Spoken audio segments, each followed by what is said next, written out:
हरे कृष्णा। आज चर्चा करने का प्रयास करेंगे 9वें अध्याय का 26 नंबर श्लोक। ये बहुत महत्वपूर्ण श्लोक है और काफी प्रचलित श्लोक है। इसको प्रभुपाद जी भी कई बार कोट किए हैं, इस पे लेक्चर भी दिए हैं। तो क्या थीम है श्लोक की? आज हम देखेंगे कि कैसे हम भगवान की सेवा बहुत सुलभ वस्तुओं से कर सकते हैं और भगवान उन वस्तुओं को स्वीकार भी करते हैं। ठीक है, तो हम श्लोक पढ़ते हैं पहले। पत्रं पुष्पं फलं तोयं यो मे भक्त्या प्रयच्छति तदहं भक्ति उपहृतम् अश्नामि प्रयतात्मनः। पत्रं पुष्पं फलं तोयं यो मे भक्त्या प्रयच्छति तदहं भक्ति उपहृतम् अश्नामि प्रयतात्मनः। देखिए, संस्कृत बहुत बहुत संस्कृत सुंदर है, मतलब इजी है। पत्रम, पत्रम मतलब तुलसी आदि कोई भी पत्र या पत्तियां। पुष्पम तो फूल हो ही गया, पुष्प। फलम फल। तोयम पानी। तो ये चार चीज है: पत्ते, फूल, फल, पानी। पत्रम पुष्पम फलम तोयम यो में, कोई भी व्यक्ति, कोई भी, कोई भी जाति का हो, कोई भी कल्चर से बिलोंग करता हो, कोई भी वर्ण का हो, कोई भी आश्रम का हो, कोई भेदभाव नहीं। यो में भक्त्या प्रयच्छति। जो भी व्यक्ति, कोई भी व्यक्ति अगर इन चार चीजों को भक्ति भाव से मुझे देता है, भक्त्या प्रयच्छति मतलब देता है, भक्ति, लेकिन भक्त्या भक्ति भाव से देता है। तो भक्ति भाव का मतलब क्या है, इसको समझिए। देखिए, बहुत सुंदर बात है। भक्ति भाव का मतलब क्या है? भक्ति भाव का मतलब है कि भगवान इससे प्रसन्न हो, भगवान को प्रसन्न करने की इच्छा से मैं ये वस्तुएं भगवान को दे रहा हूं। वस्तु से ज्यादा भाव इंपॉर्टेंट है। तो हमारा भाव, भक्ति भाव क्या है कि भगवान इस वस्तु को प्राप्त करके प्रसन्न हो। अगर इस भाव से कोई व्यक्ति भगवान को ये चार चीज देता है तो क्या होता है? तद अहम भक्ति उपरतम। देखिए, उपहार सुना है, हिंदी में सुना ही होगा। तो उपहार का मतलब होता है गिफ्ट या भेंट। तो गिफ्ट देने के पीछे व्यक्ति का क्या इंटेंशन होता है? अगर कोई भी व्यक्ति किसी दूसरे को गिफ्ट दे रहा है तो क्या इंटेंशन है?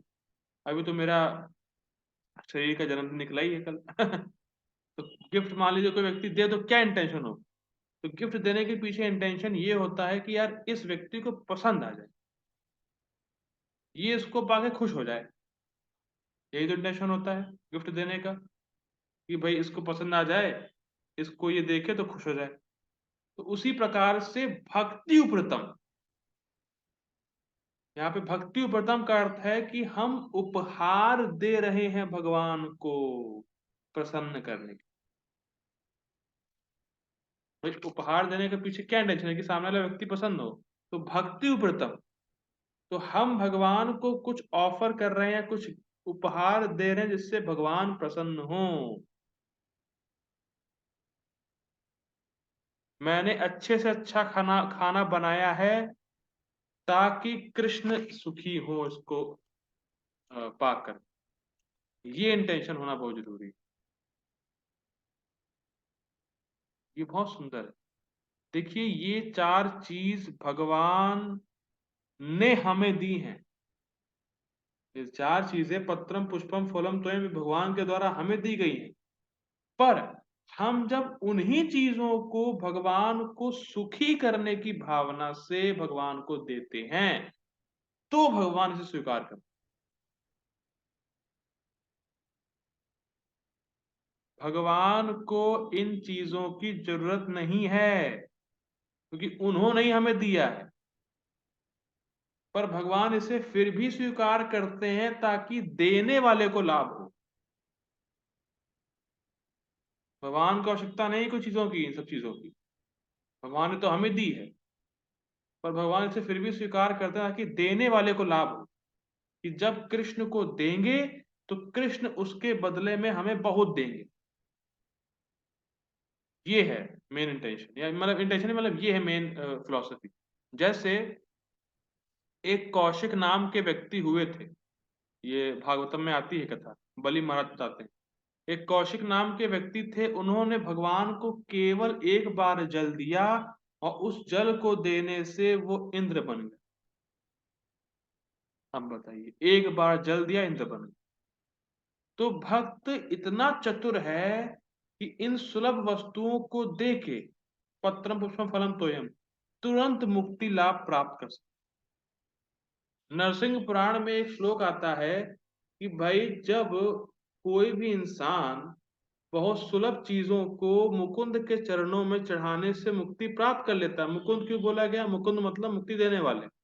तो जब व्यक्ति इन चार चीजों को मुकुंद के चरणों में चढ़ा के मुक्ति प्राप्त कर सकता है आसानी से, तो फिर अन्य साधन क्यों करे, अन्य जगह क्यों माथा मारे मुक्ति प्राप्त करने के लिए? ये बहुत सुंदर है। अब भगवान आगे कह रहे हैं अशनामी। हमने तो ऑफर कर लिया भक्ति भाव से, तो भगवान कह रहे हैं अशनामी, मैं खाता हूं, मैं स्वीकार करता हूं। अब कोई कहे कि भगवान खा रहे हैं, दिखाओ इसको, भगवान कहाँ खा रहे हैं? हम तो देख रहे हैं, कहाँ भगवान नहीं खा रहे। मान लीजिए कोई व्यक्ति कहे कि तुम ऑफर करो, भगवान कहाँ खा रहे हैं भाई, कहाँ दिख रहा है? तो भगवान कह रहे हैं अशनामी, मैं खाता हूं।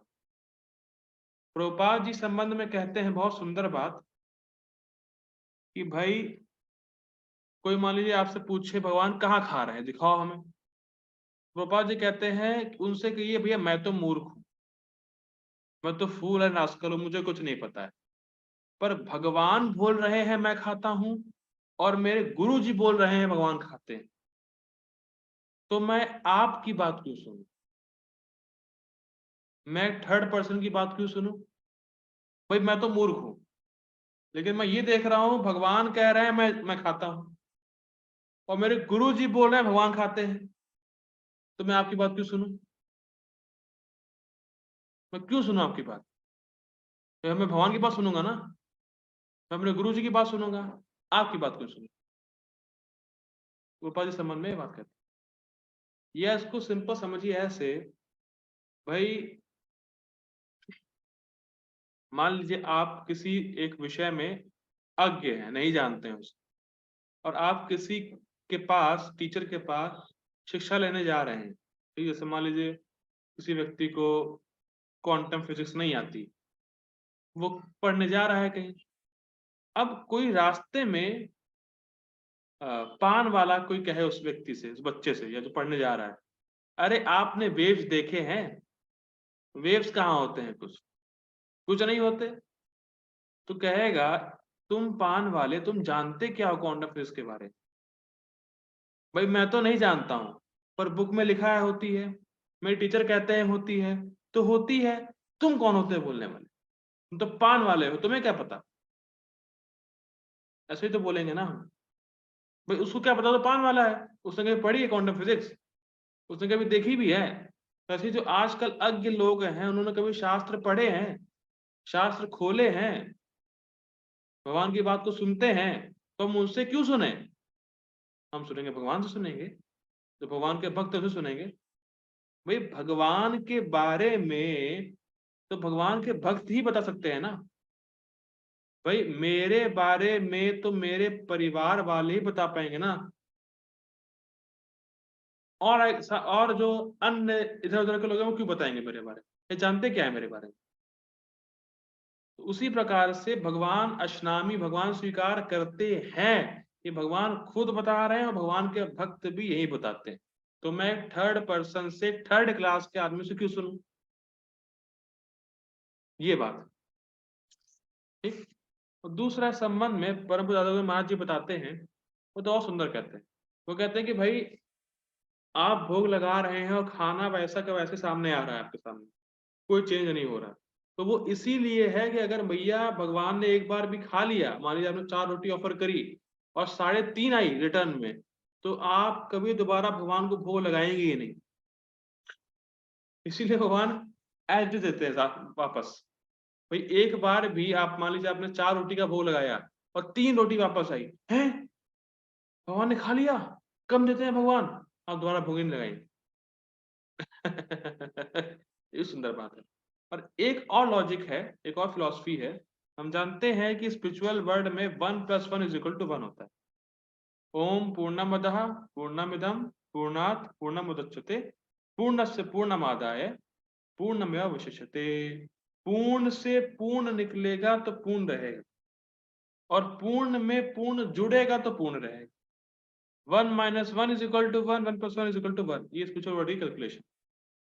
तो इसका एप्लीकेशन क्या है? जैसे मान लीजिए अपूर्व प्रभु जी ने भगवान कृष्ण को भोग लगा दिया, ऑफर कर दिया, ठीक।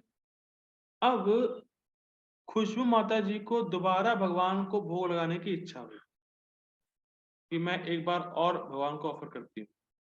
तो जैसे ही, बहुत सुंदर बात है, टीका में आने वाली बात है, टीका में आएगी, जैसे ही कोई व्यक्ति भगवान को भोग लगाने की इच्छा करता है, भगवान को तुरंत भूख लग जाती है।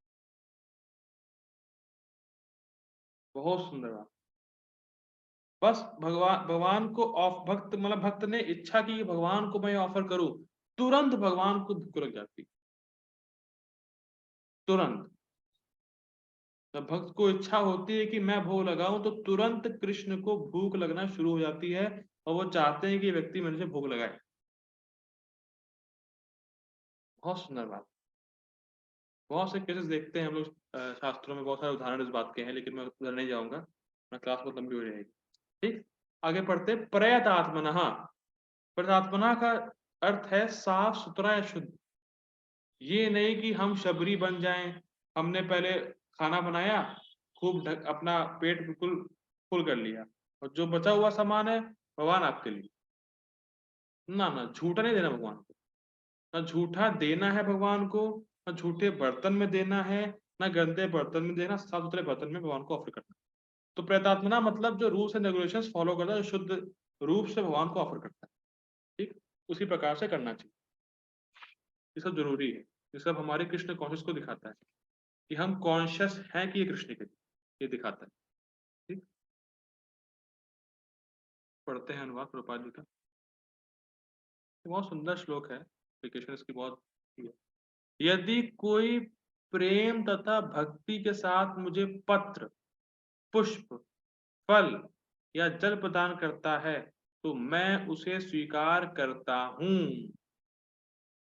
देखिए, अब कोई ये प्रश्न करे, भाई हमारे पास तो प्रेम है नहीं, तो फिर कैसे होगा? भाई हमारे पास तो प्रेम है नहीं कृष्ण के लिए, या हम कृष्ण से प्रेम तो कर नहीं रहे अभी, तो फिर कैसे वहां स्वीकार करेंगे? करेंगे भी कि नहीं करते? तो इस पे एक बहुत सुंदर कमेंट्री है चक्रवर्ती पाद की। वो कहते हैं, बहुत सुंदर एग्जाम्पल देते हैं।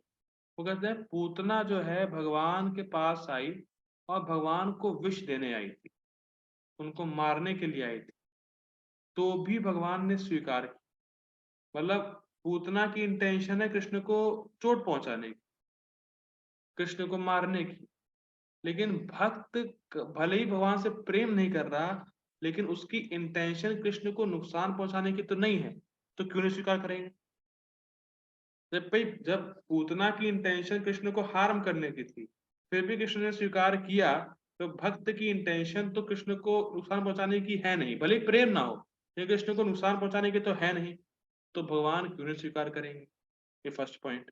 और कृष्ण, ओ सॉरी, और पूतना ने विष दिया, जहर दिया कृष्ण को, और कृष्ण ने जहर स्वीकार किया, लेकिन भक्त तो कृष्ण को कभी जहर देगा नहीं, तो क्यों स्वीकार नहीं करेंगे? कितनी सुंदर बात। भले ही प्रेम ना हो, अगर ड्यूटी भी है कि मुझे कृष्ण को देना है, मुझे खाने से पहले कृष्ण को ऑफर करना है, तो भी भगवान स्वीकार करते हैं। ये बहुत सुंदर बात है। तो इसलिए मैं निरुत्साहित नहीं होना चाहिए, कह रहे मेरे पास तो कुछ प्रेम है नहीं तो मैं ऑफर कर रहा हूँ, पता नहीं भगवान लेते नहीं लेते। भगवान लेते हैं, क्योंकि आप भगवान को ना जहर दे रहे हैं, ना भगवान को चोट पहुंचाने की इच्छा से कुछ दे रहे हैं। ठीक है, ये भक्त का भाव तो ऐसा रहता है। ये रहता है। गीता भूषण टीका। यह कहकर कि भगवान की ही भक्ति करनी चाहिए, क्योंकि यह शाश्वत और असीमित फल देने वाली होती है। भगवान अब यहाँ वर्णित कर रहे हैं कि भक्ति का संपादन करना बहुत आसान भी है। देखिए पिछले श्लोक में बात, ये लिंक है, पिछले श्लोक में बात हुई थी कि जो जिसकी पूजा करता है वो उसके पास जाता है। देवता की पूजा किया, देवता के पास जाएगा। पितरों की पूजा किया, पितरों के पास जाएगा। भूत प्रेतों की पूजा किया, वहां जाएगा। भगवान की पूजा किया तो भगवान के पास जाता है। ठीक। अब मान लीजिए कोई कहे, अरे भगवान आप तो बहुत महान हैं, सारे देवताओं के भी सोर्स हैं, सारे देवता आपकी विभूति हैं, आप इतने महान हैं तो आपकी भक्ति करना भी बहुत टफ होगा। मान लीजिए किसी को ये डाउट हुआ कि भगवान बहुत महान है, क्योंकि भाई देवता की पूजा करने में बहुत एफर्ट है। देवता के लिए ये लाओ वो लाओ, इतना बड़े बड़े सामग्री इकट्ठा करो देवता के लिए, और भगवान तो देवता के भी सोर्स हैं, तो उनके लिए कितना कठिन होगा करना।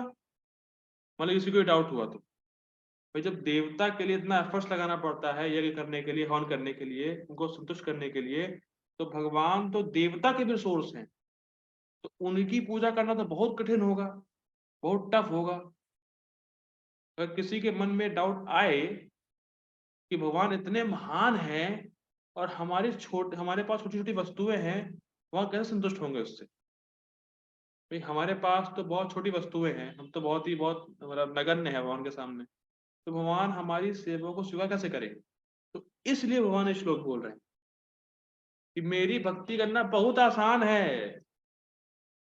देवता की आराधना करना, उपासना करना टफ हो सकता है, लेकिन मैं देवता का सोर्स होते हुए भी सुलभ वस्तुओं से अगर मैं संतुष्ट हो जाता हूं, अगर भक्ति भाव से उसको दिया जाए, ये इसलिए भगवान श्लोक बोल रहे हैं। ये लिंक है, मैं फिर रिपीट करता हूँ, लिंक क्या है। देवता की आराधना करना टफ होता है, कोई ये डाउट करे कि भगवान तो देवता के भी सोर्स हैं तो उनकी भक्ति करना तो और टफ होगा, तो भगवान कह रहे नहीं ऐसा नहीं है। पत्रम पुष्पम फलम तो है, जो बहुत सुलभ वस्तुएं हैं, जो बहुत इजीली अवेलेबल हैं, अगर कोई भी व्यक्ति अगर इन चार चीजों को भक्ति भाव से मुझे देगा तो मैं संतुष्ट हो जाऊँ। ठीक, आगे पढ़ते हैं। यद्यपि मैं अनंत शक्तियों से युक्त हूं और पूर्ण काम हूं, फिर भी यथोपचित रीति से उस सुलभ वस्तु यथा पत्र पुष्प आदि का भोग करता हूँ, जो मेरे भक्त के द्वारा मुझ सर्वेश्वर को प्रेम से अर्पित की जाती। देखिए पूर्ण काम हूं मतलब भगवान के पास सारी वस्तुएं हैं, भगवान को किसी वस्तुओं की जरूरत नहीं है। जो भी वस्तुएं हमारे पास है भगवान ने ही दी है, तो भगवान के पास किसी भी चीज की कमी नहीं है, वो पूर्ण काम है। और फिर भी यथोपचित रीति से, मतलब जो रीतियां या जो नियम शास्त्रों में बताए गए हैं उस रीति के अनुसार अर्पित करते हैं वस्तु, अपने मन से अर्पित नहीं करते। जैसे मैं तो देखा हूं, और कि जो इस्कॉन टेम्पल के अलावा जितने भी मंदिर होते हैं लगभग प्राय, उसपे भगवान कृष्ण को जो भी ऑफर करते हैं वो करते हैं बिना तुलसी के। और भगवान खुद कहते हैं कि बिना तुलसी के मैं कुछ स्वीकार नहीं करता। आप देखिएगा जो इस्कॉन मंदिर नहीं है, जो ऐसे ही मतलब इधर उधर मंदिर जो खुले हुए हैं, उसमें प्राय कृष्ण को तुलसी दल डाल के ऑफर नहीं किया जाता है। तो ये रीति नहीं है। रीति तो ये है कि तुलसी कृष्णा प्रियसी, तुलसी कृष्ण को बहुत प्रिय है और तुलसी डाल की ही वस्तुओं में भगवान स्वीकार करते हैं, रीति ये है। लेकिन वो लोग रीति को जानते नहीं है, रीति सही रीति से भगवान को ऑफर नहीं करते, ये कहा जा रहा है। लेकिन जो भक्त होता है वो एक सही रीति से, जो नियम बताए जो नियम शास्त्रों में बताए गए हैं उसके हिसाब से भगवान को ऑफर करता है। तुलसी दल अर्पित करना, आचार्यों के थ्रू अर्पित करना, शुद्ध अवस्था में अर्पित करना। तो इन सब बातों का ध्यान रखता है भक्त जब भगवान को ऑफर करता है कोई भी चीज, कि वो शुद्ध अवस्था में रहे, तिलक वगैरह लगा हो, साफ सुथरे कपड़े पहना हो, साफ बर्तन में ऑफर करे, तुलसी दल डाल के ऑफर करे और भक्ति भाव से ऑफर करे। ये सब नियम वो पालन करता है, तब भगवान स्वीकार करते हैं। समझ में आ रहा है? अच्छा, एक और सुंदर बात है जो मैंने देखा।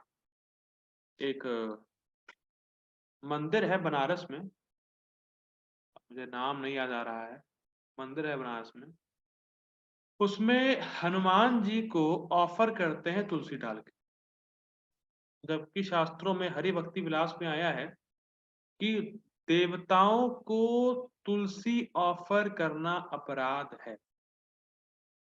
शास्त्र हरि भक्ति विलास में सनातन गोस्वामी कहते हैं देवताओं को तुलसी ऑफर करना अपराध है। लेकिन वहां पे तो मतलब मैंने देखा हनुमान जी के मंदिर में तुलसी के पौधे पौधे लगे और उधर तुलसी बिखरी हुई है, और कृष्ण के वो वहां पे जो अल्टर में कुछ नहीं। अब बढ़ रही, कोई रीति पालन नहीं हो रही फिलहाल, क्योंकि जब शास्त्र सुनेगा नहीं, सही रीति जानेगा नहीं, तो कैसे ऑफर करेगा? तो ये सब बातें ध्यान देने वाली है कि क्या रीति है, ये नहीं कि अपने मन से कुछ भी बना के ऑफर कर रहे हैं। नहीं नहीं, जो जो नियम है, जो शास्त्रों में बताया गया, जो पूर्ववर्ती आचार्यों ने बताया है, उस हिसाब से ऑफर करना होगा। और एक और बात, इसको तो हाँ, हाँ, इसको तो भगवान स्वयं बोलते हैं 11वें स्कंद में, कि अगर किसी का ये भाव भी है, मुझ जैसे मान लीजिए अब नियम सही फॉलो कर रहा है, सब रीति उसकी ठीक है, लेकिन उसका भाव क्या है? तो भगवान बोलते हैं अगर किसी व्यक्ति का भाव ये है कि सब लोग भगवान हैं, सारे देवता, सब कोई भगवान है, तो उसका ऑफरिंग भगवान एक्सेप्ट नहीं करते हैं। भली रीति सब सही हो, नियम सब पालन कर रहा हो, लेकिन भाव ये है कि अरे सभी तो भगवान है, देव इंद्र भी भगवान है, वरुण भी भगवान है, सब भगवान है, तो भगवान ऐसे व्यक्ति के हाथों से जो ऑफरिंग है स्वीकार नहीं करते हैं। ये भगवान के शब्द हैं उद्धव जी को 11वें स्कंद में। तो रीति और भक्ति भाव ये दोनों जरूरी है, इसीलिए प्रयतात्मनः और भक्ति ये दोनों शब्द आए हैं। प्रयतात्मनः का अर्थ है नियमों का पालन करना, शुद्धि रखना, और भक्ति भाव से ऑफर करना, ये दोनों बातें जरूरी। ठीक, आगे पर नोट, अशनामी का अर्थ ये, अब अशनामी के दो अर्थ लेंगे टीका में, देखिए। पहला अर्थ, अशनामी का अर्थ है आस्वादन, ना कि खाना, क्योंकि भगवान फल को खाते हैं और फूल को सूंघते हैं। तो अशनामी का अर्थ केवल खाना ही नहीं है, मतलब ईटिंग ही नहीं है। अशनामी का अर्थ इस श्लोक में केवल खाना नहीं लिया जा रहा है, लिया जा रहा है आस्वादन करना। जैसे अगर किसी को कृष्ण कथा अच्छी लगती है, तो कृष्ण कथा वो खाता नहीं है, कृष्ण कथा का आस्वादन करता है। कीर्तन को खाते नहीं है हम, कीर्तन का आस्वादन करते हैं। तो वैसे ही भगवान फूल का आस्वादन कैसे करते हैं? सूंघ करके। मैं फिर रिपीट कर रहा हूं, भगवान चीजों का आस्वादन करते हैं। फूलों को सूंघना चाहिए, तो फूलों को सूंघ का आस्वादन करते हैं, फूलों को खाते नहीं। लेकिन एक सुंदर बात है, तो कोई कहे कि भगवान सूंघ तो रहे नहीं है, तो उनका देखना ही सूंघना है और उनका देखना ही खाना भी। तो भगवान ने शायद, भगवान ने देख के सूंघ भी लिया और खा भी लिया, अगर ऐसे ऐसे समझ सकते हैं। फिर रिपीट कर रहा हूं, दो दो अर्थ लिए जा रहे हैं। एक तो अशनामी का अर्थ है कि खा, यहाँ पे अशनामी जब बोला जा रहा है तो सिर्फ खाने को रेफर नहीं कर रहा है, ईटिंग को रेफर नहीं कर रहा है, तो श्लोक बता रहा है अशनामी। अशनामी का एक अर्थ तो ईटिंग है ही है, और साथ में है चीजों का आस्वादन करते हैं। भगवान को जो हम ऑफर करते हैं उसका भगवान आस्वादन करते हैं। ठीक, एक ये अर्थ है, दूसरा देखिए, या फिर एक अर्थ यह होगा कि उसके प्रति प्रीति के कारण उदित शुदा और पिपासा के कारण मैं उसके द्वारा अर्पित हर वस्तु को खाता हूं, क्योंकि मैं उसकी भक्ति के वश में आ जाता हूं। ये भी एक अर्थ है। देखिए, उसके प्रति प्रीति मतलब जो भक्त ऑफर कर रहा है उसके प्रति भगवान की जो प्रीति है, उसके कारण उदित क्षुधा और पिपासा। क्षुधा का मतलब भूख, पिपासा का मतलब प्यास। तो मैं जो बता रहा था, कोई भी भक्त अगर ये सोचे कि मुझे ये चीज कृष्ण को ऑफर करनी है, तो भगवान की उस भक्त के प्रति इतनी प्रीति होती है कि वो उसकी भक्त की जो इच्छा हुई है मुझे ऑफर करना है, उसी इच्छा से भगवान को भूख और प्यास लग जाती है। तो मैं बता रहा था, जब कोई व्यक्ति सोचता है कि मैं कृष्ण को दूं, इससे कृष्ण को बहुत सुख प्राप्त होगा, किसी व्यक्ति की ऐसी ऐसी भावना है, तो ऐसे मतलब ऐसे यद्यपि कृष्ण पूर्ण काम है, उनको कुछ नहीं चाहिए, लेकिन अगर किसी भक्त की ये भावना है कि मुझे मैं ये कृष्ण को दे रहा हूं जिससे कृष्ण प्रसन्न हो, तुरंत कृष्ण को भूख और प्यास लग जाएगी। इतना सुंदर। आपने कुछ खाना बनाया और आपके मन में यही है कि बहुत अच्छा, मतलब ये मैं इसको बहुत अच्छा बनाऊं, जिससे कि इसको जब कृष्ण स्वीकार करें तो कृष्ण बहुत प्रसन्न हो, बहुत सुखी हो। तो जिस समय आपने खाना बना नहीं है, खाना बनाना शुरू किया, उस समय से भगवान को भूख लग गई। अरे कब लाके देगा यार, कितना टाइम और लगेगा। भाई हमारे साथ ऐसा होता नहीं होता। मान लीजिए माँ और बच्चे हैं, और किसी बच्चे का बर्थडे है, और माँ सोचे कि यार जो बच्चे को पसंद है मैं वो आज बनाऊं, मेरे बच्चे का जन्मदिन है, आज मुझे वो बनाना जो मेरे बच्चे को पसंद है, और बच्चा उसको खा के प्रसन्न हो, खुश हो। तो जैसे ही माँ की ये इंटेंशन है कि मुझे अपने बच्चे को खिलाना है, तो बच्चे को उस समय से भूख लगना शुरू हो जाती है कि अरे माँ मेरी कब बना के देगी मुझे, मेरी फेवरेट चीज मुझे माँ कब बना के देगी। ऐसा क्यों हो रहा है? कि बच्चा पर्सन है, माँ पर्सन है। तो वैसे ही कृष्ण इज अ पर्सन। ये बहुत ध्यान देने वाली बात, वो खाली डीटी नहीं है, वहां कृष्ण है। जैसे आपकी इच्छा हो कि मुझे ये चीज मैं ये खाने की चीज बहुत अच्छे से बनाऊं और कृष्ण को ऑफर करना है, कृष्ण उससे प्रसन्न हो, तुरंत कृष्ण सोचते हैं कब लाके देगा। उनको तुरंत भूख लगना शुरू हो जाती है। इतना सुंदर। क्यों? क्योंकि मैं उसकी भक्ति के वश में आ जाता हूं। भगवान उस भक्त की भक्ति के वश में आ जाते हैं। मैं फिर रिपीट कर रहा हूं, भगवान को भूख और प्यास लगने का सवाल ही नहीं है। भगवान पूर्ण काम है, भगवान आत्मा राम, उनको कुछ नहीं चाहिए। लेकिन भक्त के प्रति जो प्रीति है भगवान की, जो भक्ति के भगवान जो वश में आ गए हैं, तो चाहते हैं कि वो जब इच्छा करता है कोई भक्त कि मुझे ये कुछ सामान लाके देगा, तुरंत भगवान की इच्छा होती है जल्दी लाके दो।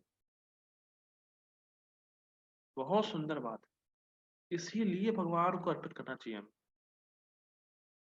बहुत सुंदर बात। और एक और बात, एक महाराज जी बता रहे थे कि अगर मान लीजिए आप भगवान को कोई भी चीज रोज ऑफर करते हैं, तो भगवान को उसकी हैबिट हो जाती है। और किसी दिन अगर आपने मिस कर दिया, तो भगवान वेट करते हैं, अरे यार आज क्यों नहीं आया, आज क्या हो गया, आज क्यों नहीं आ रहा है, आज क्यों ऑफर कुछ नहीं हुआ। जैसे मान लीजिए कोई भक्त भगवान को रोज प्रणाम करता हो, 9 बजे, मान लीजिए सुबह 9 बजे कोई भक्त भगवान को प्रणाम करता हो रोज, तो जिस दिन भक्त नहीं आएगा, तो भगवान को चिंता होती है, अरे यार ये 9 बज गया, आया क्यों नहीं अभी तक प्रणाम करने। ये है, प्रणाम करने क्यों नहीं आया, क्या हो गया आज। भगवान वेट करते हैं, he waits for his devotee. ये भगवान का जो भाव है भक्ति के प्रति, क्योंकि भक्ति के वश में हो गए। ऐसे हम देखते हैं दामोदर लीला में कि कृष्ण को स्तनपान करने की इच्छा हो गई माता यशोदा की। तो जबकि भगवान, में फिर रिपीट कर रहा हूं, जबकि भगवान पूर्ण काम, भगवान को कुछ नहीं चाहिए, लेकिन फिर भी भगवान को दूध पीने की इच्छा हो गई। और तब हम देखते हैं कि माता यशोदा चली आती है और दूध उफन रहा होता है वहां पे किचन में।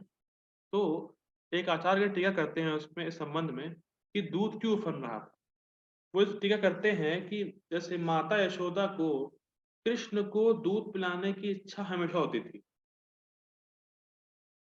माता यशोदा को कृष्ण को दूध पिलाने की इच्छा कभी समाप्त हो नहीं सकती, और कृष्ण की दूध पीने की इच्छा कभी समाप्त नहीं हो सकती।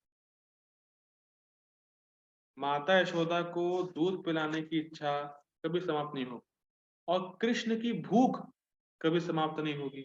इसीलिए जो दूध होता है, जो गाय का दूध होता है, वो सोचता है कि अरे मेरा आने से क्या फायदा, मैं आत्महत्या कर लेता हूँ। तो इसीलिए वो फन के नीचे गिरता है। कितना सुंदर है, कितना सुंदर। एक ऐसा व्यक्ति जिसको कुछ नहीं चाहिए, वो अपने भक्तों से लेने के लिए मतलब तरसता है। क्या जबरदस्त लाइन।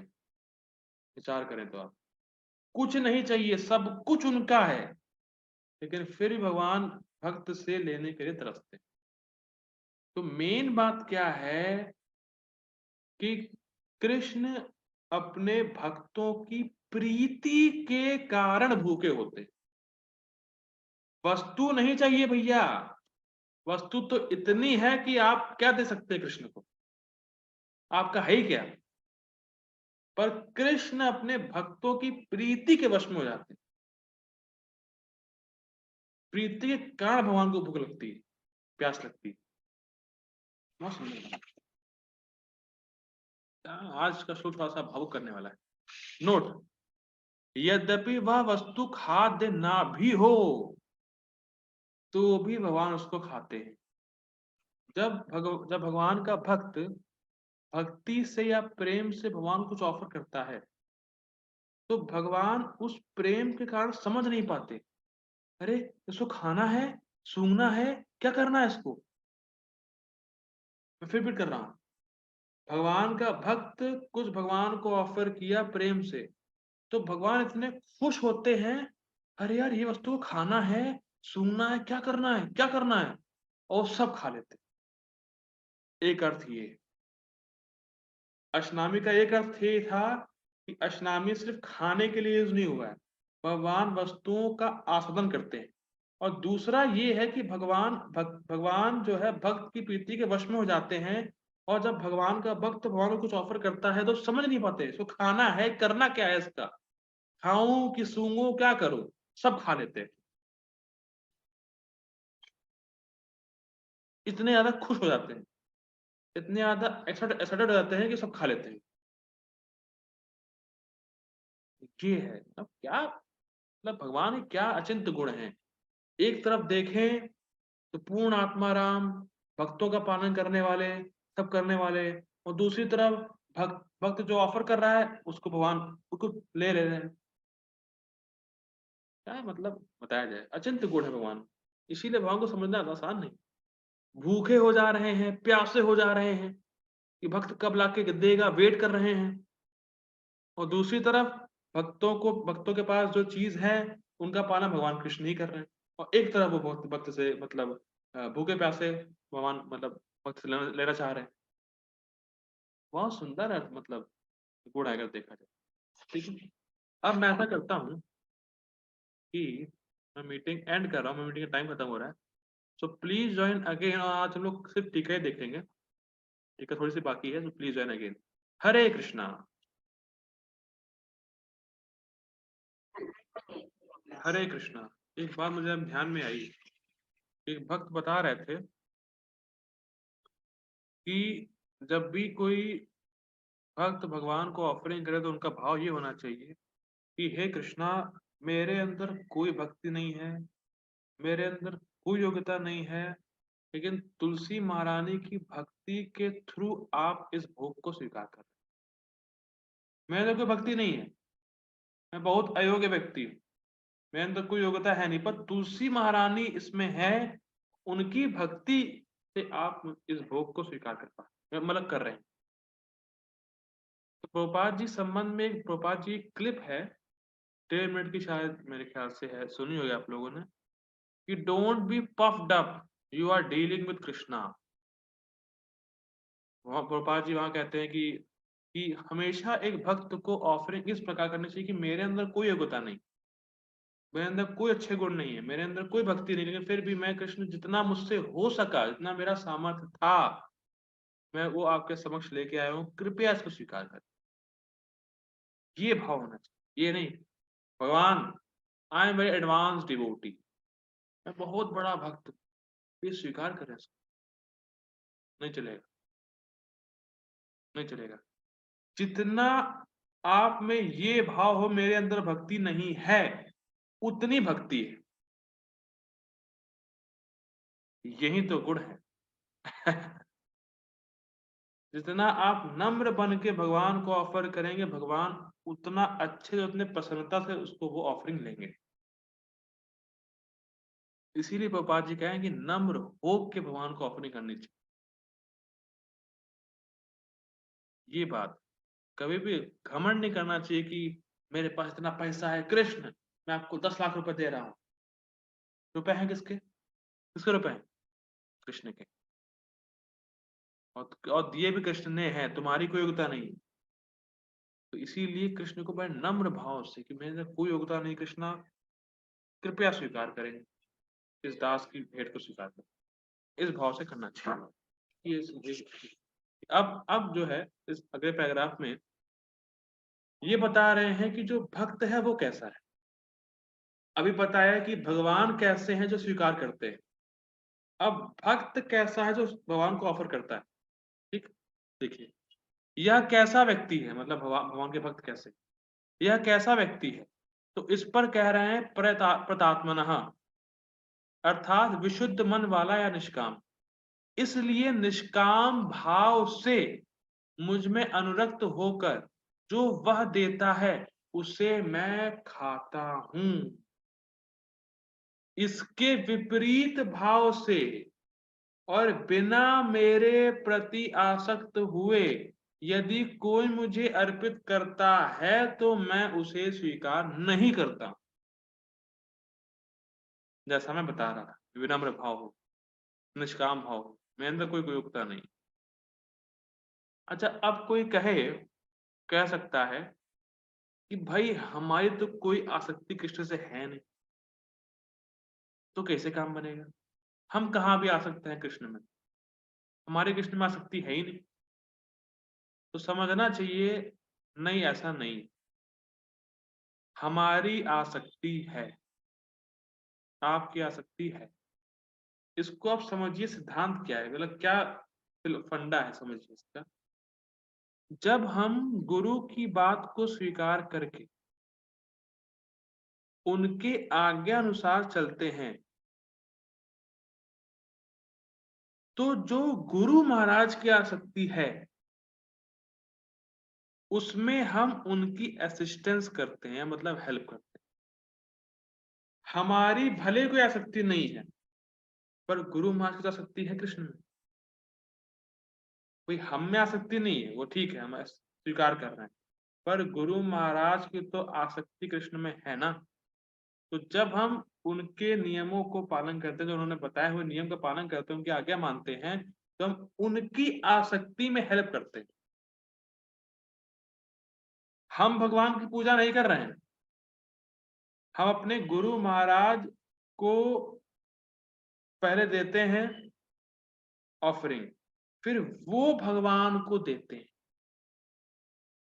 जैसे फॉर एग्जाम्पल, मान लीजिए गुरु महाराज को कीर्तन करना है, और उन्होंने कहा भाई जरा कीर्तन ले आना।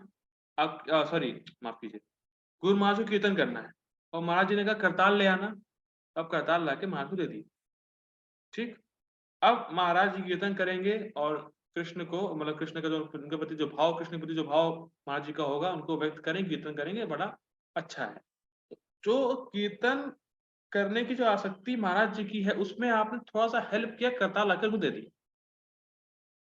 तो करताल लाने की जो सेवा है वो भी आपकी उस कीर्तन के ऑफरिंग के थ्रू कृष्ण को चली गई। सिद्धांत समझ पा रहे हैं? इसी प्रकार से जब हम कोई भी ऑफरिंग करते हैं तो हम पहले गुरु महाराज को करते हैं, और उनकी आसक्ति भगवान में है तो वो ऑफर कृष्ण को करते हैं महाराज जी। हम में कोई योग्यता नहीं है भैया, फिर रिपीट कर रहा हूं, डोंट बी पफ्ड अप, हम में कोई योग्यता नहीं है, पर महाराज जी में तो है, महाराज जी तो कृष्ण से आ सकते हैं, तो हमें उनको देना है, फिर वो आगे बढ़ाते हैं। और बहुत बहुत हमारा अच्छा भाग्य है कि हमें श्रील प्रभुपाद जी की स्पॉन्सर मिल रखी है जिसके द्वारा हम कृष्ण की सेवा करते हैं। हम सेवा कर ही नहीं सकते थे, लेकिन प्रभुपाद जी ने आके हमें स्पॉन्सरशिप दे दी, तो उसके थ्रू हम वहां कृष्ण की सेवा करते हैं। ठीक है, तो बेसिकली बात क्या है कि हमारा इतना बड़ा सौभाग्य है कि सही परंपरा में जुड़ गए हैं, और हम और गुरु परंपरा के थ्रू हमारी ऑफरिंग राधा कृष्ण को जाती है, उस तक पहुंचती है। ये सिद्धांत, हम डायरेक्टली कृष्ण को अप्रोच नहीं कर सकते, प्रभुपाद जी कहते हैं इस बात को, गुरु के थ्रू कृष्ण को अप्रोच कर सकते हैं।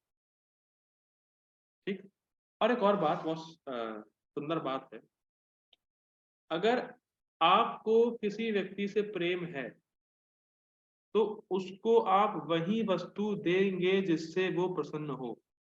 हरे कृष्णा मीनाक्षी माता जी, क्या आप इस बात से एग्री करती हैं?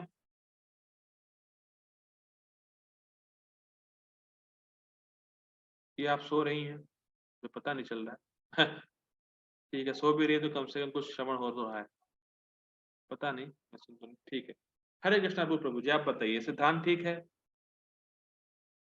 हाँ। ठीक, कि अगर किसी व्यक्ति से अगर आपको प्रेम है तो आप उसको वही वस्तु देंगे जो उसको पसंद होगी, या जो जो जिससे वो प्रसन्न होगा। ठीक, तो भगवान यहाँ चार चीज बोल रहे हैं, पत्रम, पुष्पम, फलम, तोयम। ये नहीं कह रहे मटनम, चिकनम, प्याजम, लहसुनम, वो नहीं बोल रहे, तो वो ऑफर नहीं करना है, ये बात ध्यान देनी होगी। तो ऐसी वस्तु भगवान को पसंद नहीं है, और चाय भी नहीं बोले।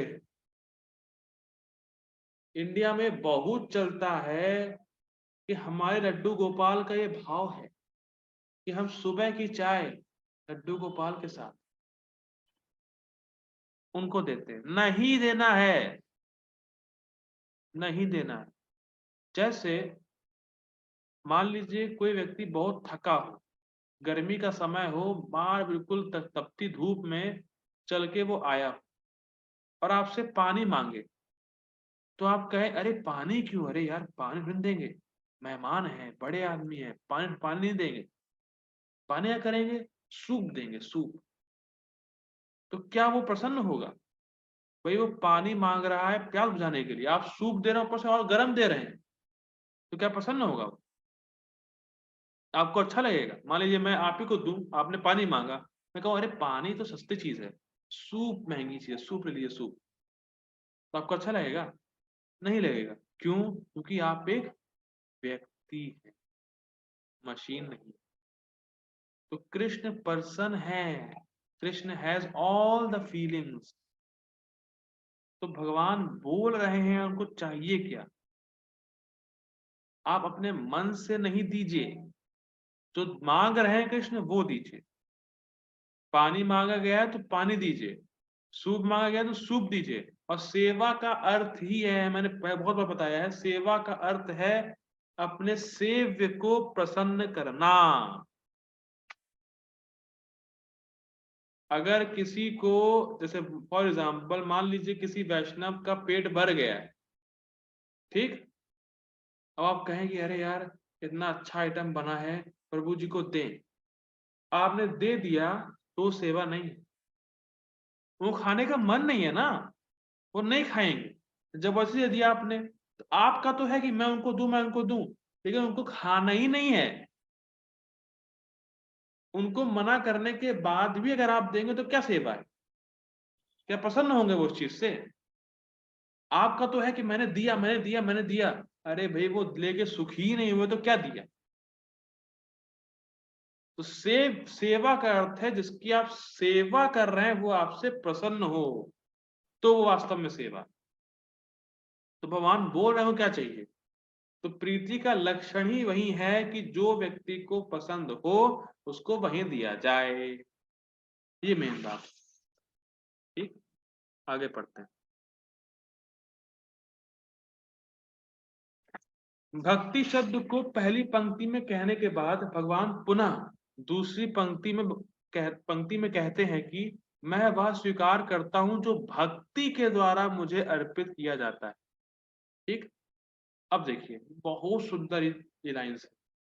कहने का अर्थ है कि एकमात्र भक्ति ही भगवान को संतुष्ट करती है।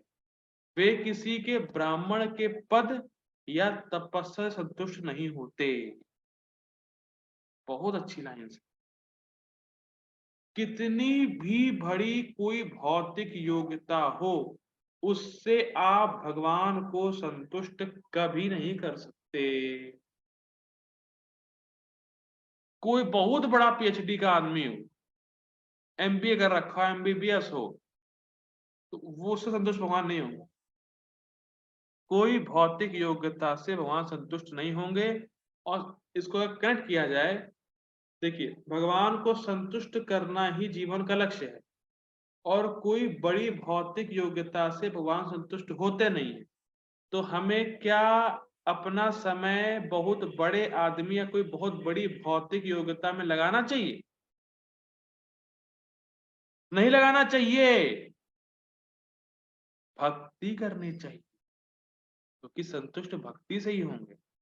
और जीवन का लक्ष्य है कृष्ण को संतुष्ट करना, वही कृष्ण प्रेम है।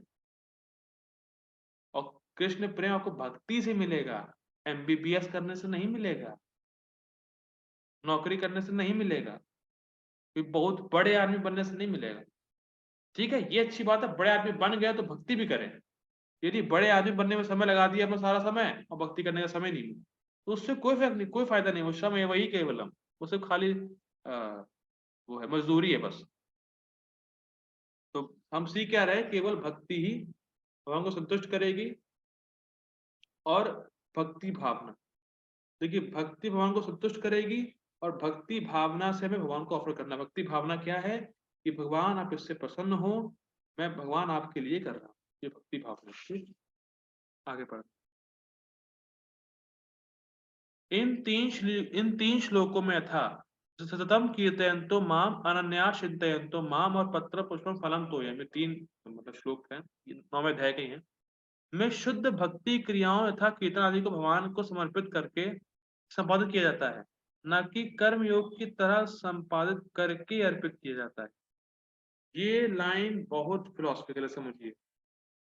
ये जो तीन श्लोक हैं, सततम कीर्तयन्तो माम अनन्या चिंतयन्तो माम और पत्र पुष्पम फलम तोयम, जो हम पढ़ रहे हैं, इन तीन श्लोकों में शुद्ध भक्ति की क्रिया को बताया गया है।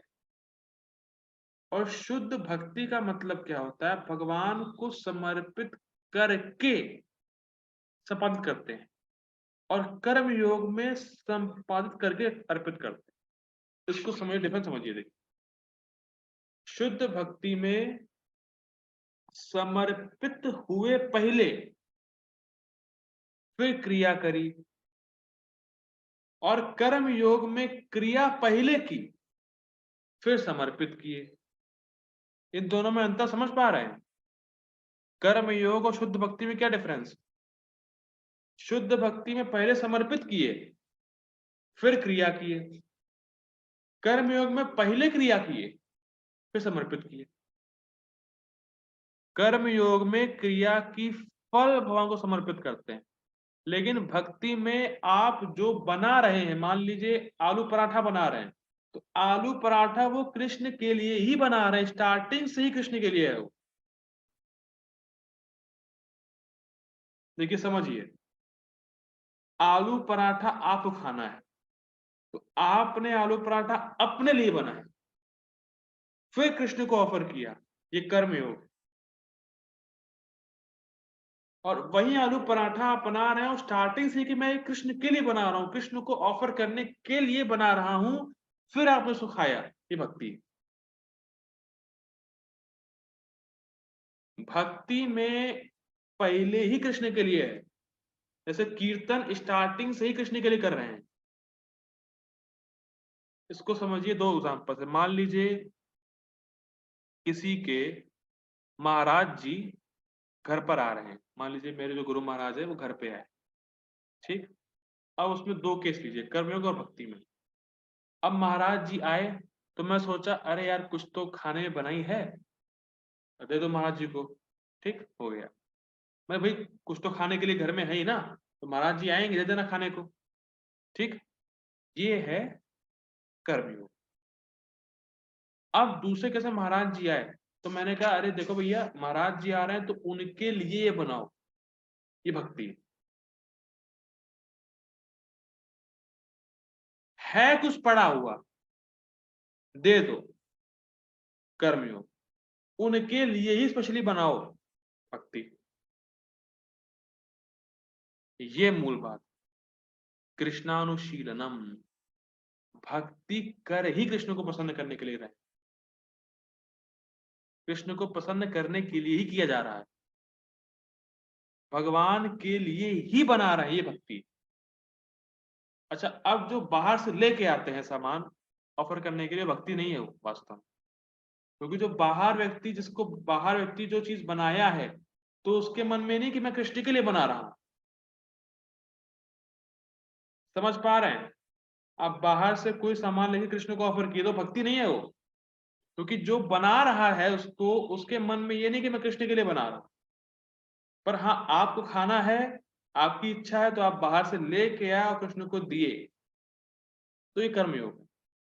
वो कृष्ण के लिए ही नहीं बना है स्टार्टिंग से, बाद में आपने कृष्ण को दे दिया उसको, तो वो कर्मयोग है। तो ये भी ठीक है, लेकिन ये शुद्ध भक्ति नहीं है वास्तव।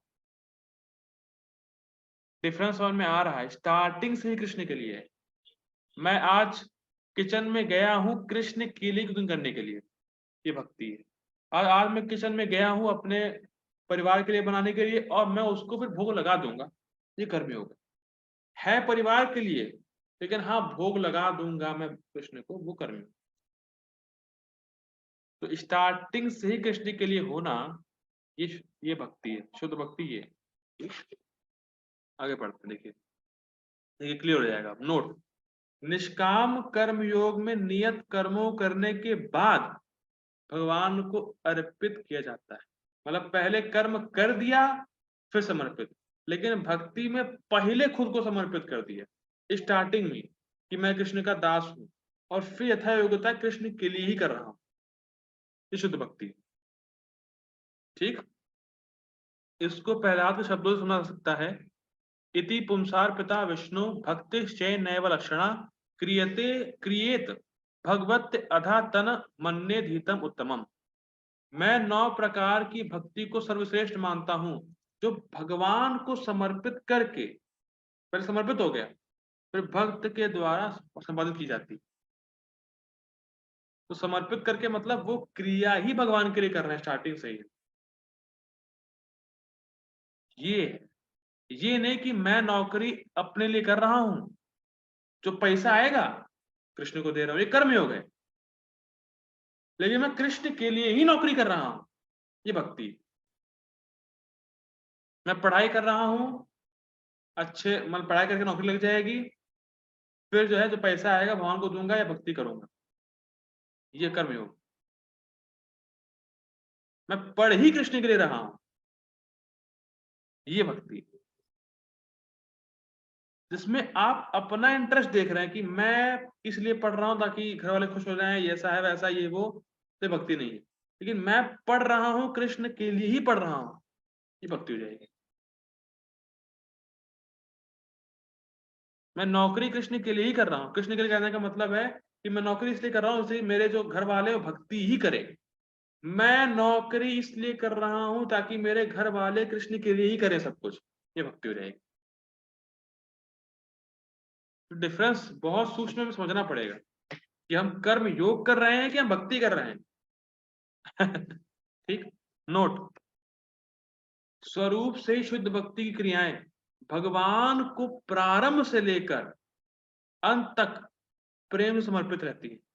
जैसे आप किचन में घुसे और आटा गूंद रहे हैं, तो आटा गूंदने से पहले जो आप स्नान किए, शुद्ध हुए, अच्छे कपड़े पहने, तो तब से ही आप कॉन्शियस हैं कि मैं अब किचन में जाऊंगा तो कृष्ण के लिए ही बनाऊंगा ये भक्ति। हम सुबह मंगल आरती के लिए उठे, तैयार हुए, तो क्योंकि मैं कृष्ण को देखने जा रहा हूं, ये भक्ति है। स्टार्ट नहाते समय ही मैं कॉन्शियस हूं कि नहाने का क्यों नहा रहा हूं, ताकि मैं टेंपल जाके कृष्ण को देखूंगा। ये शुद्ध भक्ति है।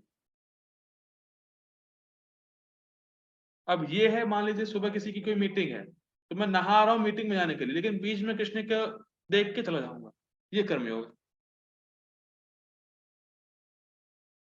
तो ये है कि शुद्ध भक्ति, ये बहुत सुंदर बात मुझे टीका में लगी है। वह बताया कर्मयोग क्या है कि, और शुद्ध भक्ति क्या है। शुद्ध भक्ति मतलब स्टार्टिंग से ही कृष्ण के लिए है, अंत तक।